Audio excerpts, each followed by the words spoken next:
live stream, Nom, Twitch, Hang With, Stream Up, YouNow. This is kind of where the teenagers are hanging out right now. They're socializing live, so this is something you all need to figure out quickly. But the reasons people are live isn't probably what you're thinking. A lot of the ways brands are approaching live are sort of hitting the bottom of this wish list. They're broadcasting parties, they're broadcasting celebrities, and really people want to be entertained. They want breaking news, and they want to see things that are part of the cultural zeitgeist. So if nothing else today, write those 3 things down and tell the people at your agency, unless it's a really, really compelling educational talk or something else, like live is not the medium for everything.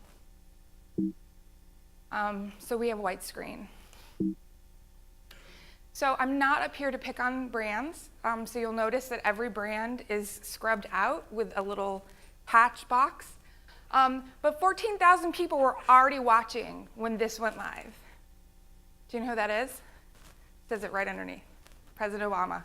So this is a medium that has high risk, but also high payout if you can figure it out. Live is cool, but easy to screw up. I am sensitive to people's wish that I don't swear. Unfortunately, I used a lot of swear words, so I had to clean up this presentation a little bit. But there are a couple things in here that might be offensive, and I apologize. So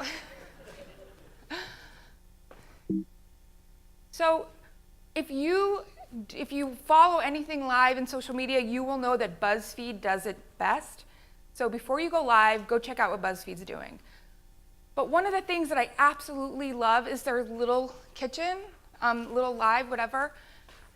And so they've got this beautiful little kitchen set up where they make like little hamburgers and little sandwiches and all this stuff.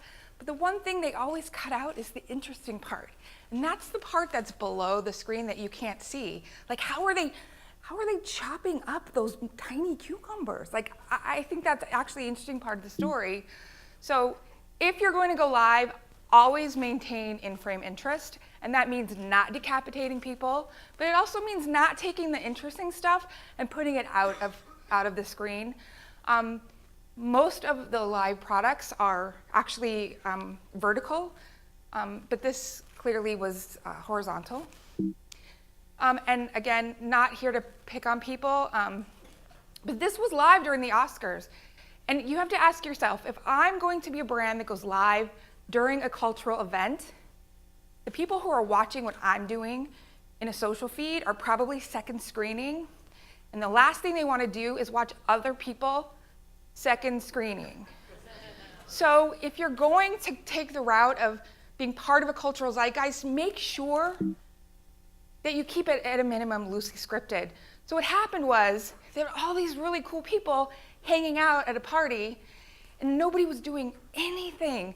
They were like talking shit in the background. They were like putting cheese on crackers. And it took about 10, 15 minutes before everybody actually got together and did something interesting. So again, loosely scripted. Raise your hand if you thought you were gonna see a dog taking a dump today. Yeah, neither did the person who was filming this video. So I'm not saying that you have to go around and have, caution security tape up, but what I am saying is secure the perimeter to avoid oops moments. And here's what happens is everybody's prepared, everybody's ready to go, and then somebody says live, and then everyone stares at the guy with the camera. And people forget what's going on around the outside. So you need to have people securing the perimeter, watching what's going on. You're not always going to be in a studio. And I want to be sensitive because I do lead social strategy, and I do work with the operations side of social media, and those are the community managers and the people who are publishing and using the SMMS tools. And we think about going live, and we think this nice, amazing, shiny object, we hand it off to this very well-meaning group of people who has no business being brand as broadcast, right? So they don't know the rules of engagement. They don't know these things. And so this is why these things happen, and happen publicly for the world to see. So what's wrong with this? why can't I see the one interesting thing that's happening? This guy's playing guitar and he's playing it beautifully and he's doing all these crazy things with his hands, and I can't see any of that because in this particular, this is Twitter, the comments are coming up over top of what he's doing. So know where likes and comments appear. If you're on Facebook, they're coming in from the side, and the little, people are Facebook emoji bombing across the bottom. And some of your platforms, the comments are coming up from the bottom. So be very cognizant of the fact that not every platform has comments in the same place. And shit happens. You do need a cutaway plan. And whether that's a sign that says, oops, we're adjusting for a mistake, or whether that's having a piece of pre-made content that you can push out in, to say, hey, we're cutting the live feed, but here's a piece of content. Whatever that is, like a plan B, it's probably one of the most important things because shit does happen. This is probably the one thing I see most often. So thumbnails are what happens after a video is over. They grab the first 1 second of the live stream and they make that your thumbnail. The first second of your video lives in perpetuity. Plan accordingly. So this was actually live from the Gears of War preview, and there's a lot of really cool stuff. They could have been standing in front of one of the big soldiers, or they could have been standing in front of a poster. They could have been standing in front of anything. But this is what they were doing. The guy kind of did this and then said, oh, we're live. And that's sort of what lives in perpetuity, and people don't want to click on that. And most of your views for live are actually going to come after the live feed is done. People are to come in for the next 24 hours. Talent can freeze. So I'm going to pick on me for now, or for a second, and say we actually had a big global star who was well-versed. We didn't think we needed a host, This guy's been on television. He's done a bazillion interviews. Turned out that he wasn't feeling well and had been traveling for 24 hours prior to the event. He literally showed up and did this. And this poor woman was standing off the side, like trying to cue him and throw out questions. You could hear it all happening, and I was like, we have to cut the feed. Like, this is embarrassing. So consider using a host. Consider having a person who's ready to jump in when the action either fails or your talent freezes up. So this is really artistic. They've got people, all of these chefs, kind of hanging around the perimeter, and then they've got their brand, product brand, sort of sitting in the middle, and that was going to be the focus. And then you were gonna hear all of these disparate voices coming in. This isn't TV. You have people sitting, making comments, and if you're not considering those people, they will start talking shit about you to each other. And then you will have a feed of people saying, this is the most boring piece of shit I've ever seen in my life. This is terrible, I hate this. And that gets saved into what gets cataloged for people to come back and see. So it's not just the actual live feed that gets saved, it's all of the comments that go with the live feed that get saved. So make sure that as you're thinking about going live, you're thinking about like, what's in this for my audience? And this is probably the next biggest mistake I see people make, and which is the broadcast title. So 2 things I want you guys to remember. One is, unless you're taking a videotape of like an actual asteroid coming at the Earth, do not start your live feed with the word breaking, because that's clickbait, and people, if they think that you're bringing them something that's newsworthy and it's breaking, they will click in, and you could have Will Smith standing there, somebody really interesting. If you trick people into your live stream, they will click right out. And everyone can see the viewers at the bottom, so you don't want people dropping in and dropping off, if at all possible. And then second, if Will Smith is the person in your live video, don't start the title with, Jill Sherman is here to interview Will Smith, because you're gonna get, Jill Sherman is here to, ... So make sure that you start the title with what's interesting and important. And don't forget near live. So you still have Instagram stories and you still have Snapchat stories. Not everything has to go live, and we'll talk a little bit about that in a second.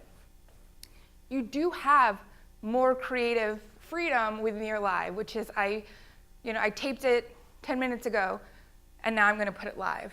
You've got overlays, you've got creativity, you've got some fun stuff that you can do. So don't discount the ability to put something up close to live. And also, if you're just doing something for 20 seconds, absolutely don't go live with it. Like, this is the right format for those sort of short, near live stories. So let's talk about choosing your platform. Does horizontal or vertical tell a better story? I would argue that that original video with people's heads cut off would have been better done vertically because it's all this white space. So depth of field added nothing to that story. Are you tapping into a cultural moment? If you are, get on Twitter or talk about something that's happening on Facebook. YouTube is probably not the right place for that unless you're talking about the Super Bowl and YouTube has a lot of money invested in Super Bowl. Where's your most engaged audience? There will be some occasions where you want to talk about something and not engage the audience per se. Maybe you're unveiling a new car. And you're at a place where you don't have a host that can talk to the actual audience. I think a great example is NPR did something really fun where they went down to there's like a little dog Halloween parade in New York yesterday. And so they were using Facebook Live and they were getting lots of feedback. People were telling the host, like, go find a dog dressed as Frankenstein. So it was really sort of adding to how the actual live event was rolling out. How will you engage this audience? I think we just covered that. And then, do you have enough control over the space? And I'm not talking about the place that you're actually filming. I'm talking about the platform itself. So if something goes rogue on Twitter and it becomes news, you can get picked up by the news, retweeted by the news. You don't see sort of that same effect happening like on a YouTube or a Facebook at this point. Facebook is a really great place, but again, they can emoji bomb you with the little angry faces. So just sort of think about the space where you're putting live. And then, are you going live for a compelling enough reason? Are you going live because your client said we want to do something live, or you want to be the first in your agency to try it? Really have a compelling reason to go live, because if it's not the right reason, it probably will fail. So this is kind of the money slide. Your key live checklist. So you want a moderator for comments, somebody that could potentially talk to people in the feed, a fact checker, especially if you're taking input and information from the audience, and then think about potentially having a backup host and talent backup. Places, so we talked about securing the perimeter, scouting out locations in advance, finding out if you need permission, that would suck, and then having an alternate location.